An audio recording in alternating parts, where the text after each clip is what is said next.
Cardinal Jorge Urosa, courageous champion of human rights for the Venezuelan people. The 79-year-old Archbishop Emeritus of Caracas died 23 September due to complications from COVID-19. The death of Cardinal Jorge Liberato Urosa Savino, Archbishop Emeritus of Caracas, brought a premature end to the life of a courageous pastor who battled the depredations of Venezuela's regime and who stood forthrightly for Catholic doctrine. Cardinal Urosa, 79, served as Archbishop of Caracas from 2005 to 2018, having previously been Archbishop of Valencia since 1990. He was admitted to hospital in August with COVID-19 and the disease proceeded aggressively. He died on 23 September.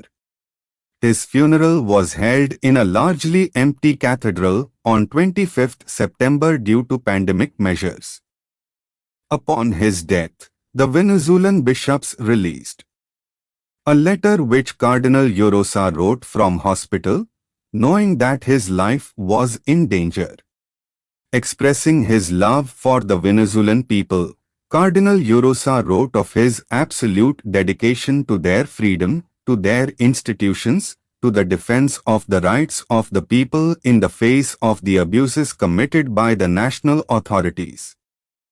Cardinal Urosa wrote that his ministry was animated always by an immense patriotic love for all Venezuelans, in line with the national constitution which establishes inalienable rights that cannot be violated by any government. In that regard, I have always acted, not out of hatred, not out of resentment, but in defense of freedom, justice and the rights of the Venezuelan people, the Cardinal wrote. I hope that Venezuela will come out of this negative situation marked the entirety of Cardinal Urosa's service in Caracas under the regime of Hugo Chavez and then, after the Venezuelan president's death in 2013, that of Nicolás Maduro. The petrocommunism of the Chavez-Maduro regime, one of the most wicked on the planet, has impoverished a country that should be all rich. Millions of Venezuelans have sought refuge in neighboring Colombia and farther afield. Those left behind are deprived of necessary food and basic goods, and some have resorted to scavenging to survive.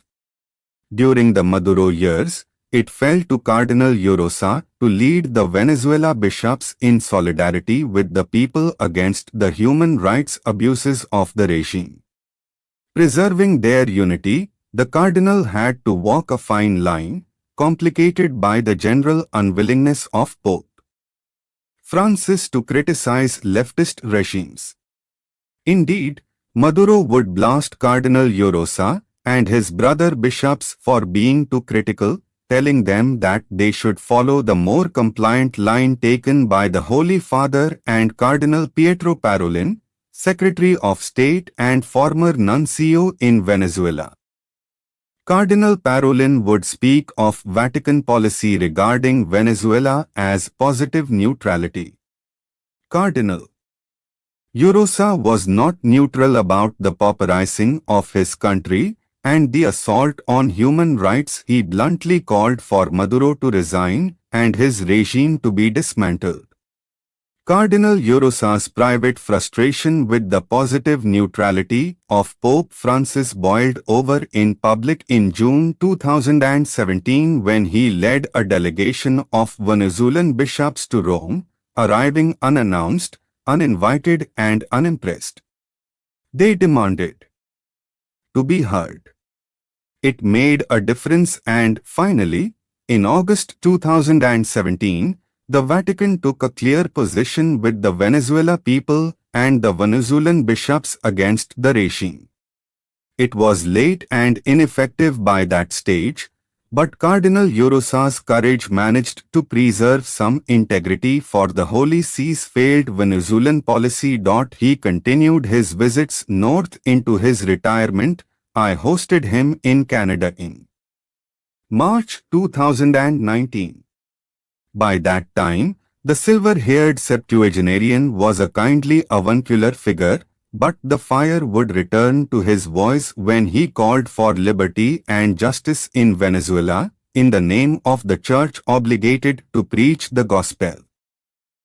What interests us above all is that the Venezuelan people love, have faith and serve Jesus Christ, who is the way, the truth and the life, the only one in whom we find salvation and forgiveness of sins. He wrote in his final letter, a coda to the life of one of the great Latin American prelates of his generation.